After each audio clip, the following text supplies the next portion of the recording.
Hello Nazmul, বলে তুমি continue করো, কেমন? শোনো, ক্লাসটা তুমি কন্টিনিউ করো।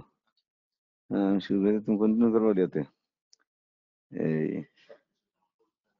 হ্যাঁ, ডেভিড সেপ্টেম্বর একটা গ্রস আইডিয়া দিবা। হ্যালো হ্যালো হ্যালো, আসসালামু আলাইকুম স্যার। ওয়ালাইকুম আসসালামু সালাম। আলাইকুম স্যার। শুনো, আমরা আজকে ডিএনএস একটা মোস্ট ইম্পর্টেন্ট টপিক ডিএনএস পড়ানোর কথা ছিল। আমার একটা জরুরি মিটিং আছে, আমি একটু আইডিয়া দিচ্ছি, সামান্য একটু দিয়ে আমি চলে যাবো। নাজমুল তোমাকে কন্টিনিউ করবে। আমি আমার নেক্সট ক্লাসে আমি এটাকে ইয়া করবো, ভালো করে তোমাদের পড়াই দেবো। 2-3টা ক্লাস লাগবে এটা করতে। ডেবিটেড নাদাল সেপ্টাম, এটা এলো এই এমন কোন স্টুডেন্ট নাই তোমাদের। Each and everybody have to face this topics. ডেবিটেড নাদাল সেপ্টাম এটা প্র্যাকটিক্যাল ক্লাসে থাকে। এটার উপর তোমাদের ওইটাই প্র্যাকটিক্যাল নাম্বার পরীক্ষা থাকবে। টনসিল আর ডেবিটেড নাদাল সেপ্টাম, ডিএনএস সংক্ষেপ যেটা বলে। এখানে তোমার তোমাদেরকে জিজ্ঞাসা করবে যে ডিএনএস, ডিএনএস আগে তোমাদেরকে আমি পড়াইছি কিন্তু, অ্যানাটমি নোটস পড়াইছি কিন্তু, আমি মনে আছে অ্যানাটমি নোটস কিন্তু পড়াইছি। জি স্যার।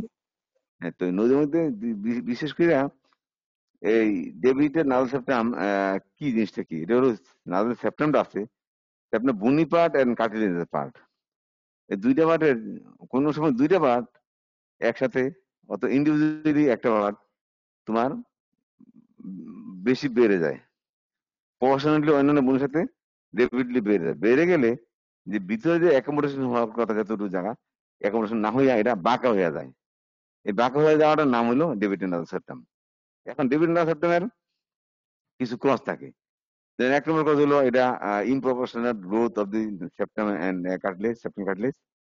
দুই নম্বর ট্রমা। ট্রমা কি দুটো হইতে, একটা হলো হতে পারে বার্থ ট্রমা। কি ট্রমা? বার্থ, জন্ম করার সময় আমরা যখন মায়ের ইয়ে থেকে জন্মগ্রহণ করি, তখন হঠাৎ করে আগের দিন দায়রা বেশি করতো, তো এখন সিজার করে বাচ্চাটা উঠে যখন ট্রেতে অথবা মাটিতে পড়ে যায়, তো নাকটা যদি কোনো নিচের দিকে থাকে ওখানে একটা ট্রমা হয়। ওখান থেকে একটা তোমার এই ইয়ে হইতে পারে, ডিভিশন নার্ভাস সিস্টেম হতে। ব্লাড গ্রুপের একটা সম্পর্ক আছে, এবি গ্রুপের একটা সম্পর্ক আছে, ওখানে ডিভিশন সিস্টেম হতে পারে। আর ডাইরেক্ট ট্রমা, যেটা অ্যাক্সিডেন্টাল ট্রমা হইয়া নাদার ডেবিটেড নাদার সিস্টেম হতে পারে।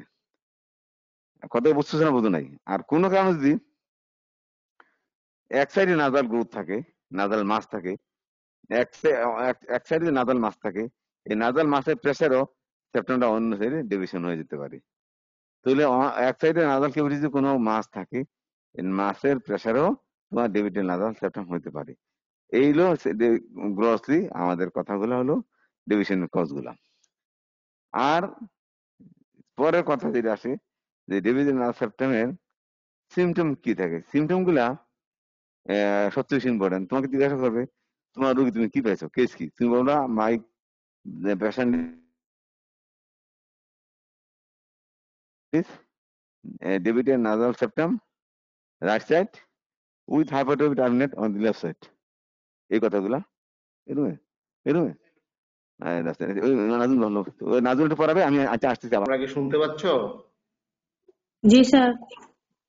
আচ্ছা, যেটা বললো স্যার ডেবিটেড নেজাল সেপ্টাম, এটা তোমাদের জন্য খুবই ইম্পর্টেন্ট একটা টপিকস, যেটা হচ্ছে তোমাদের প্রত্যেককেই ধরা হবে পরীক্ষার সময়, পরীক্ষার সময়। কারণ হচ্ছে তোমাদের কেস যে থাকে, দুইটা কেস থাকে, তিনটা কেস থাকে, সেক্ষেত্রে ডেবিটেড নেজাল সেপ্টাম কেসটা খুব কমন কেস।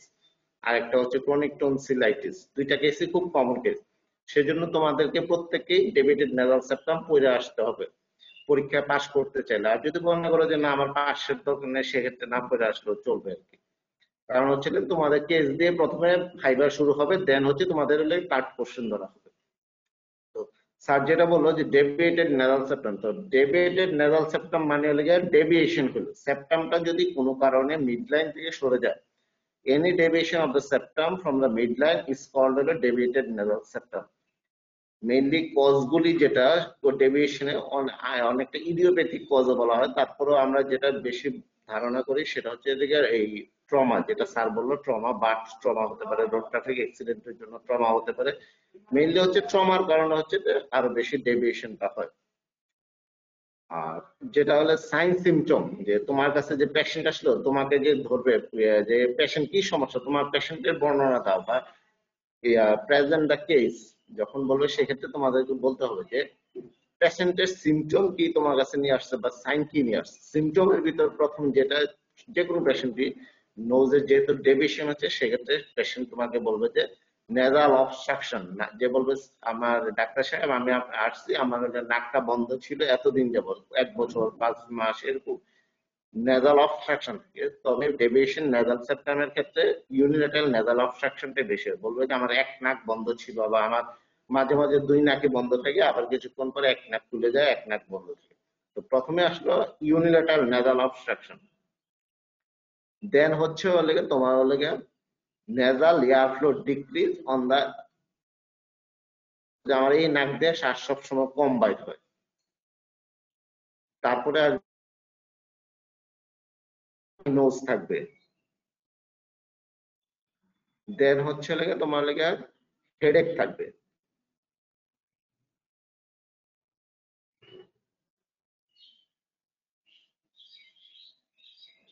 তারপর হচ্ছে ইপিস্টেক্সিস থাকতে পারে, পেশেন্টের ইপিস্টেক্সিস থাকে।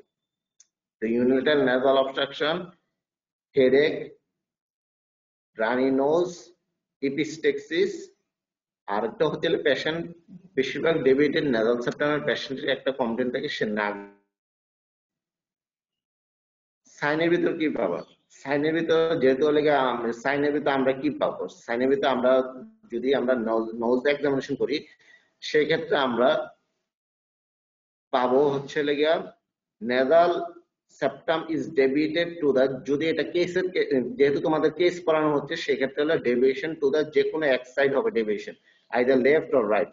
আমরা পেশেন্টের যদি লেফট সাইডে ডেভিয়েশন পাই, সেক্ষেত্রে আমরা তো বলতে হবে nasal septum is deviated to the left side and hypertrophy of inferior turbinate to the right side। মানে হচ্ছে আমরা যে সাইডে ডেভিয়েশন পাবো, ঠিক অপোজিট সাইডে আমরা হাইপারট্রফি, ইনফিরিয়র টার্মিনেটটা হাইপারট্রফি হয়ে যাবে। সেক্ষেত্রে আমরা কেস, যদি আমাদের কেসের সময় আমাদেরকে বলতে হবে nasal air flow decrease on the left side and hypertrophy of inferior turbinate to the right side, যদি পেশেন্টের লেফট সাইডের ডেভিয়েশন হয়। আর যদি তোমাদের রিটেনে বা যদি তোমাদের ভাইভাতে যদি জিজ্ঞেস করে, সেক্ষেত্রে তোমার হচ্ছে কেস যদি না হয়, সেক্ষেত্রে তুমি বলতে হবে nasal septum is deviated to the either left or right side and hypertrophy of inferior turbinate. তারপরে হচ্ছে ইপিস্টেক্সিস থাকবে। এখন হচ্ছে যে এই আমরা যে দেখলাম তোমাদের পরীক্ষার সময়, তোমাদেরকে স্যাররা, এক্সটার্নাল স্যাররা তোমাদেরকে জিজ্ঞাসা করবে, আচ্ছা ঠিক আছে, তুমি যে পেশেন্টটা যে এক্সামিনেশন করছে, এই এক্সামিনেশনের তার নাম কি? তখন তোমাদেরকে এই যে নাক যে আমরা এক্সামিনেশন করি, বলতে পারবা কি না বলো? স্যার পারি না। আচ্ছা, এইটা হচ্ছে এন্টিরোরাইনোস্কোপি। ঠিক আছে, এই যে আমরা নোজ এক্সামিনেশন করি, সেটা হচ্ছে আমরা এন্টিরোরাইনোস্কোপি, মানে আমরা সামনের দিকে যেটা করি সেটা হচ্ছে এন্টিরোরাইনোস্কোপি। রাইনোস্কোপি আবার করা হয়, পোস্টেরোরাইনোস্কোপিও করা হয়। যেহেতু আমাদের নাকের ক্ষেত্রে ডেভিয়েটেড নেজাল সেপ্টামের ক্ষেত্রে আমরা এন্টিরোরাইনোস্কোপি করলাম। এখন কোন ইনস্ট্রুমেন্ট দ্বারা এন্টিরোরাইনোস্কোপি করবা, তোমাদেরকে ধরবে যে তোমরা যে ইনস্ট্রুমেন্ট ইউজ করছো, সেই ইনস্ট্রুমেন্টের নাম কি। এই ইনস্ট্রুমেন্টের নাম হচ্ছে তোমার টুটিকাম নেজাল স্পেকুলাম। এই টুটিকাম নেজাল স্পেকুলাম দ্বারা আমরা এন্টোরাইনোস্কোপি করি। ঠিক আছে, এই পরীক্ষাটা যে করছো, এই পরীক্ষাটার নাম হচ্ছে এন্টোরাইনোস্কোপি করলো। তো তোমরা সাইনের ভিতরে আমরা লিখতে পারবো যে এন্টোরাইনোস্কোপি দিয়ে আমরা হেডলাইন দিলে, এন্টোরাইনোস্কোপিতে আমরা কি পেলাম, nasal septum is deviated to the left side and hypertrophy inferior turbinate to the right side। আর আরেকটা জিনিস আছে, যদি আমরা মাউথ যদি ওপেন করি, সেক্ষেত্রে আমরা হচ্ছে আরেকটা জিনিস পাবো, সেটা হলো পোস্ট নাজাল ড্রিবলিং পাবো। এটা আবার অনেকরা পোস্টোরাইনোস্কোপি বলে। পোস্টোরাইনোস্কোপি করলে আমরা হলে পোস্ট নাজাল ড্রিবলিং পাবো। ডেভিয়েটেড নেজাল সেপ্টামে যেহেতু নাকটা বন্ধ থাকে, সেক্ষেত্রে তাদের সিক্রেশনটা দেখা যায় যে পিছন দিয়ে, গলার পিছনে ফেরেঞ্জিয়াল ওয়াল বেয়ে পোস্ট নেজাল ড্রিবলিং হয়। ড্রিবলিং মানে খেজুরের রস যেভাবে চুয়ে চুয়ে করে, তাদের ঠিক নাকের পিছন দিয়ে মুখটা ওপেন করলে আমরা দেখবো যে পোস্ট নেজাল ড্রিবলিং পাওয়া যায়। এই হচ্ছে তোমাদের সাইন। তো সাইন সিমটম দেখো, এবার পেশেন্টের আমরা কি ইনভেস্টিগেশন করবো। ইনভেস্টিগেশনের ভিতরে প্রথম যে জিনিসটা আসবে সেটা হচ্ছে আমরা X ray paranasal sinus occipitomental view. X ray paranasal sinus occipitomental view করা কেন করবো আমরা বলতে পারবা? সাইনাস এরিয়া দেখার জন্য। সাইনাসের কারণ হচ্ছে বেশিরভাগ পেশেন্টের যাদের ডেভিয়েটেড নেজাল সেপ্টাম থাকে, অনেক পেশেন্টের বেশিরভাগ পেশেন্টের ম্যাক্সিলারি সাইনোসাইটিস থাকে। সে কারণে আমরা এক্স-রে পিএনএস অক্সিপিটোমেন্টাল ভিউ করি। এছাড়াও এখানে আমরা ডেভিয়েশনটা আমরা দেখতে পারি, ওটা হচ্ছে অনেকটা ডেভিয়েশন দেখা যায়। ঠিক আছে, দেন হচ্ছে আমরা যেহেতু অপারেশন করবো, এইসব পেশেন্টের কিন্তু ডেভিয়েটেড নেজাল সেপ্টামের মেডিকেল ট্রিটমেন্ট তেমন কোনো কাজ করে না। সেক্ষেত্রে আমরা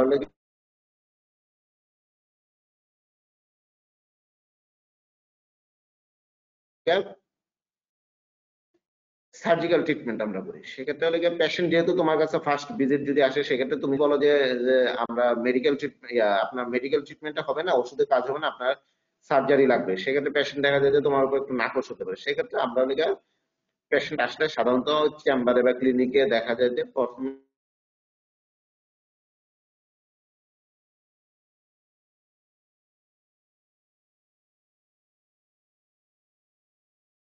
আমরা একটা মানে নেজাল অবস্ট্রাকশন যেহেতু আছে, সেহেতু আমরা অবস্ট্রাকশনটা ক্লিয়ার করার জন্য একটা অ্যান্টাজল নেজাল ড্রপ আর ট্রিটমেন্ট হচ্ছে তার সার্জারি। তখন আমরা তাদেরকে বলে যে এই ওষুধ দেওয়ার পরে যদি আপনার নাকের ওষুধ সমস্যাটা আগের মতো রয়ে গেছে, তাহলে কি করে, তাহলে এখন অপারেশন করে। সেই জন্য আমরা প্রথমে একটা মেডিকেল ট্রিটমেন্টের মধ্যে একটা নাকের ড্রপ অ্যান্টাজল নেজাল ড্রপ দিয়ে দিই, আর একটা হচ্ছে অ্যান্টিহিস্টামিন। এখন হচ্ছে সার্জিক্যাল ট্রিটমেন্ট। সার্জারি ট্রিটমেন্ট করতে আমরা কিছু ইনভেস্টিগেশন করি, পার অপারেটিভ কিছু